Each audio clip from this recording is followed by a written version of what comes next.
In this lecture segment, we are talking about Turner and Whistler, two artists who contributed to changes in art making and in the concept of art. We'll focus on a painting by each artist. In 1840, British academic artist Turner, who was the leading artist in his country, created this seascape or view of the ocean.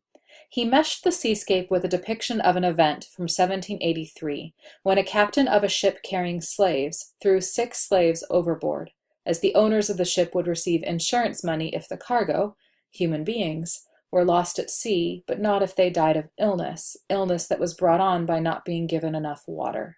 Slavery was outlawed in the British Empire in 1833, but this was painted around the time of an anti-slavery meeting in London, and Turner wanted to use this work to influence policy and power. This is normally classified as a romantic work of art. We see man versus nature in a really horrible, powerful way.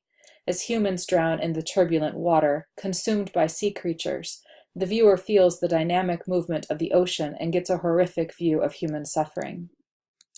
One of Turner's big contributions was his approach to using light and color to create nature and its effects. Like the sense of atmosphere in this work, air filled with water and the seething, constantly moving ocean. He is not using color in an accurate, illusionistic way, but rather to evoke emotion, movement, drama, and catastrophe. Whistler, an American expat, was well schooled in trends in European art, even painting alongside Courbet for a time.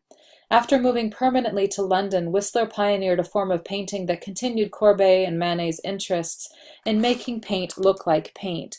He consciously pulled his art away from needing to resemble the natural world and increasingly moved away from clearly identifiable subject matter, even in his titles, which often used the language of musical compositions like nocturne or symphony, rather than stating what is depicted in the painting. His 1875 painting Nocturne in Black and Gold, The Falling Rocket, you can see the size of it in a high-quality reproduction, about 18 by 24 inches, looks like a visual essay in showing night in art. He captured the effects of a fireworks show using paint on canvas, with hints of color amidst a sea of night, capturing the temporary effect of fireworks.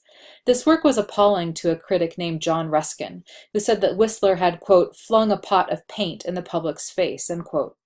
Whistler sued him for libel, and we have the transcript of the trial in which Whistler defends his art, saying that it is a finished work, intended to capture an experience, that the viewer needs to step back from his work to see the form come together, that he painted it in 2 days with every color on the palette, that it is an artistic arrangement of line, form, and color, a nocturne, and ends up declaring that because he, the artist, made the work, it is indeed art. It was not intended to be a portrait of a particular place or time, but an artistic impression that had been carried away from the scene. He is talking about the work of art not being a literal depiction of a place or time, but an impression of it.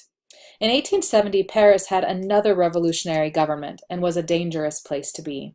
Claude Monet traveled to London, became friends with Whistler, and saw works by Turner. He got to see some of Whistler's first nocturnes, and they likely looked through Whistler's collection of Japanese prints together. Monet returned to France, bringing the influence of Turner and Whistler, especially the sketchy quality of Turner's work, which will lead into our next ism, Impressionism.